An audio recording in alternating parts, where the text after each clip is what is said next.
हमारे टॉपिक का नाम है सोशल ऑर्गेनाइजेशन। सबसे पहले हम पढ़ेंगे इसके मीनिंग के बारे में।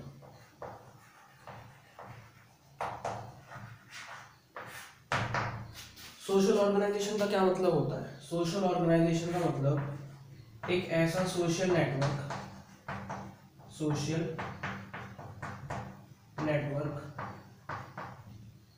सोशल ऑर्गेनाइजेशन का मतलब क्या है? सोशल ऑर्गेनाइजेशन का मतलब एक ऐसा सोशल नेटवर्क का मतलब सोसाइटी के अंदर जो नेटवर्क है, जो लोग आपस में इंटरलेट करते हैं, उसे हम क्या कहते हैं? नेटवर्क कहते हैं। ठीक है।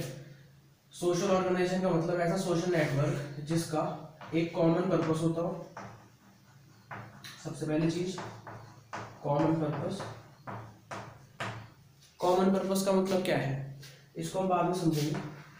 इसको मैं अभी तुम्हें एक एग्जांपल से समझाऊंगा। फिलहाल आप इतना समझिए कि सोशल ऑर्गेनाइजेशन का मतलब क्या होता है। एक ऐसा सोशल नेटवर्क जिसका कॉमन पर्पस होता हो और उसके साथ साथ उसकी क्या होती है? बाउंड्री होती है। ठीक है, उसकी क्या होती है? बाउंड्री होती है।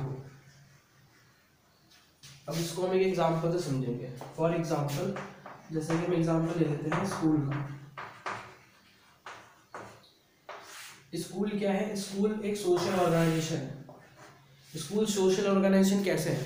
क्योंकि यहाँ पे सोशल नेटवर्क है, पेरेंट्स, टीचर्स, स्टूडेंट्स, ठीक है, और जितना भी स्टाफ होता है वो सब क्या करते हैं? आपस में बातचीत करते हैं, तो एक तरीके से इंटरेक्शन करते हैं, तो वो क्या हो गया? सोशल नेटवर्क हो गया।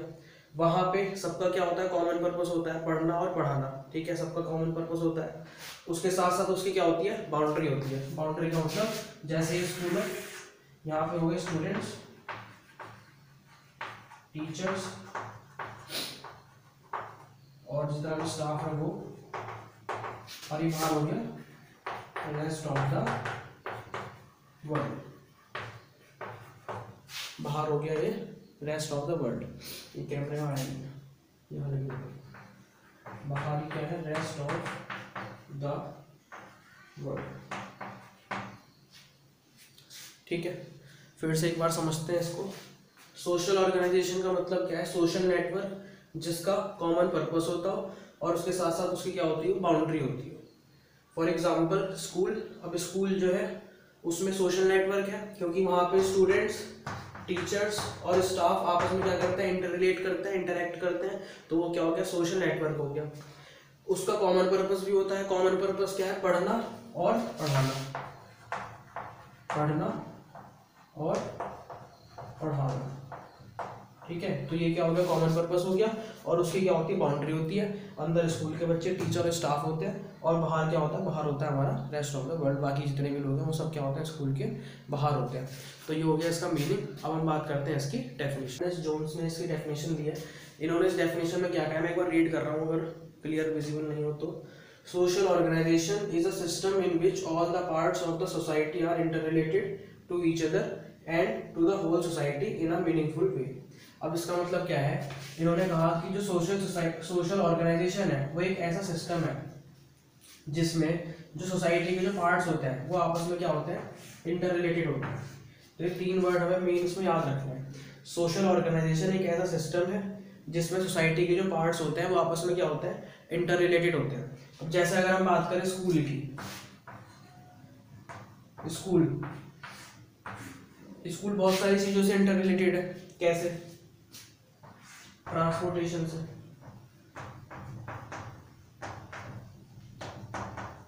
अगर स्कूल में ट्रांसपोर्टेशन नहीं होगा, बस वगैरह नहीं होगी, बस वगैरह नहीं चलेंगी, तो बच्चे स्कूल कैसे जाएंगे?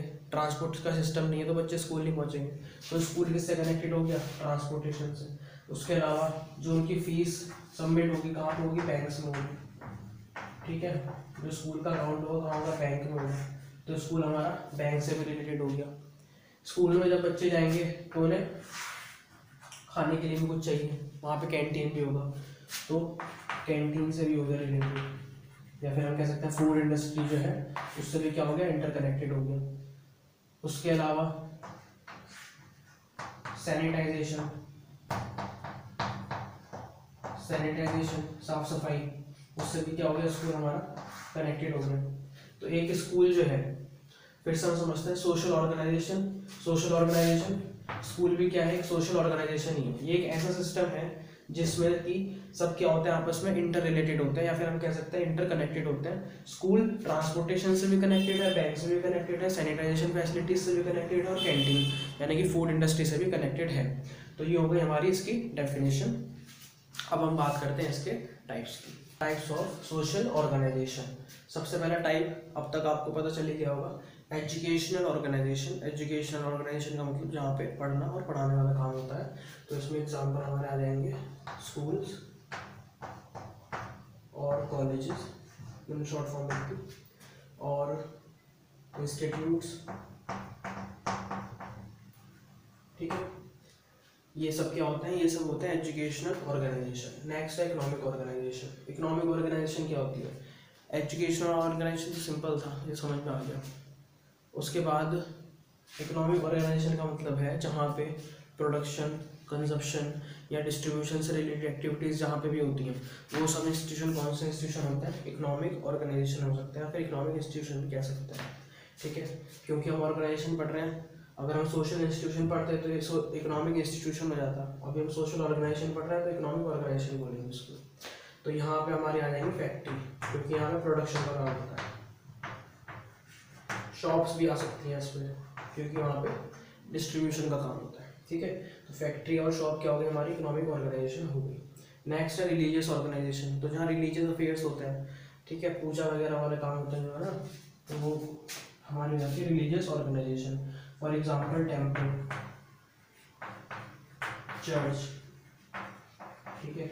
उसके अलावा मस्जिद, गुरुद्वारा, ये सारी चीज़ें जो होती हैं, ठीक है, ये सारे ऑर्गेनाइजेशन जो होती है ना, हम क्या कहते हैं, रिलीजियस ऑर्गेनाइजेशन कहते हैं। नेक्स्ट है फाइनेंशियल ऑर्गेनाइजेशन। फाइनेंशियल ऑर्गेनाइजेशन का मतलब जहाँ पे क्रेडिट, लोन, डिपॉजिट, ये सारी एक्टिविटीज़ होती हैं, तो ये कहाँ पे होती हैं, ये होती है बैंक्स में।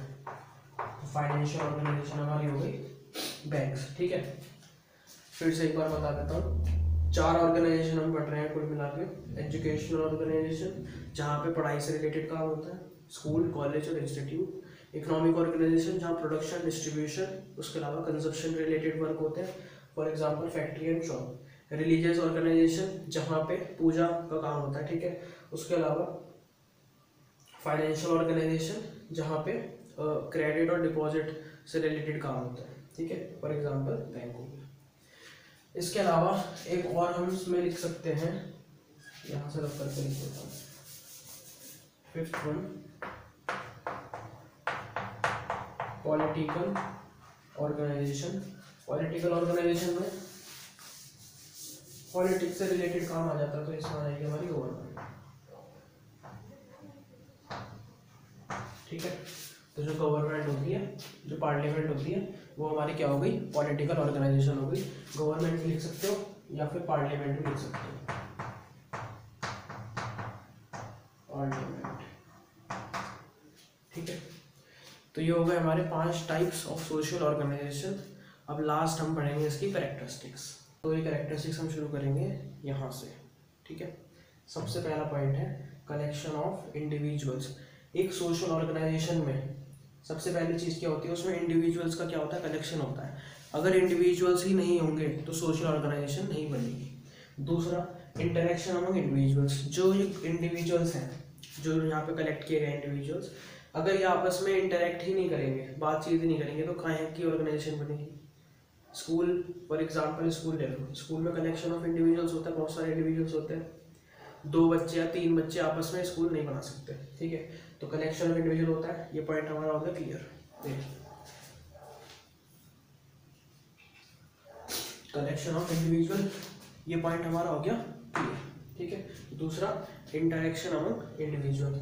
अब जो बच्चे हम आपस में क्या करेंगे, इंटरेक्ट करेंगे, टीचर के साथ क्या करेंगे, इंटरेक्ट करेंगे। दूसरा पॉइंट में हमारा हो गया क्लियर, ठीक है। तो सबसे पहली चीज़ कलेक्शन होना चाहिए इंडिविजुअल्स का, उनके बीच में क्या होना चाहिए, इंटरेक्शन होना चाहिए। फिर उसके बाद उनका क्या होना चाहिए, कॉमन इंटरेस्ट होना चाहिए। कॉमन इंटरेस्ट का मतलब वो जब स्कूल आएंगे तो किस उससे आना चाहिए कि भाई हमें क्या करना है, वहाँ जाके पढ़ाई करनी है, और टीचर्स के पर्पज से आएंगे या इंटरेस्ट से आएंगे कि हमें जाके वहाँ क्या करना है, पढ़ाना है, ठीक है। तो ये 3 पॉइंट क्लियर हो गए। कलेक्शन होना चाहिए, इंटरेक्शन होना चाहिए, और इंटरेस्ट क्या होना चाहिए, उनका कॉमन होना चाहिए। फिर उसके बाद उस ग्रुप में क्या होनी चाहिए, यूनिटी होनी चाहिए। जब हम बाहर कभी स्कूल के बीच में कंपटीशन करवाने जाते हैं तो स्कूल के बीच में यूनिटी होती नहीं होती। तो वो क्या है कि जब एक सोशल ऑर्गेनाइजेशन होती है तो उसमें क्या होती है, यूनिटी होती ही है। नेक्स्ट है उस ग्रुप के या फिर उस ऑर्गेनाइजेशन के कुछ क्या होता है, नॉर्म्स होते हैं। नॉर्म्स का मतलब होता है रूल्स। उस ऑर्गेनाइजेशन के कुछ क्या होता है, रूल्स होते हैं। जैसे सबके स्कूल में ये रूल होता है कि फ़ोन अलाउ नहीं है, ठीक है। तो वो क्या है, उस ग्रुप के कुछ रूल्स होते ही हैं, ठीक है। तो ये हमारे पॉइंट्स हो गए क्लियर। एग्जाम्पल में एक ही याद रखना है, स्कूल। ये सबसे बढ़िया एग्जाम्पल है, ठीक है। इससे समझ में आता है सबको। दिख रहा है कैमरे में, नहीं दिख रहा, दिख रहा है, ठीक है। तो सबसे पहले हो गया कलेक्शन ऑफ इंडिविजुअल्स, कि इंडिविजुअल्स का कलेक्शन होना चाहिए, उनके बीच में इंटरेक्शन होना चाहिए, उनका इंटरेस्ट होना चाहिए, उनके अंदर यूनिटी होनी चाहिए और उस ग्रुप के कुछ नॉर्म्स होने चाहिए। लास्ट पॉइंट है हमारा groups are dynamic. Groups are dynamic का मतलब कि वो अपने अंदर चेंजेस लाने की कोशिश करते रहते हैं या फिर वो चेंजेस को अलाउ करते हैं। चेंजेस, डायनेमिक का मतलब, इसका मतलब क्या है कि वो चेंजेस को अलाउ करते हैं। अब जैसे लॉकडाउन जब लगा था तो सबको क्या करना पड़ा, ऑनलाइन पढ़ाना पड़ा। तो वो चेंज हो गया, उस चेंज को उन्होंने क्या करा, अडॉप्ट किया। ये नहीं मना कर दिया कि हम तो पढ़ाएंगे नहीं, बंद ही कर दिया पढ़ाना, ऐसा नहीं हो। उन्होंने क्या करा, उस चेंज को अडॉप्ट किया, अपने अंदर चेंज लेके आए। तो ये लास्ट कैरेक्टरिस्टिक थी। इसी के साथ हमारी वीडियो हो गई कंप्लीट और अब हम मिलते हैं नेक्स्ट वीडियो में।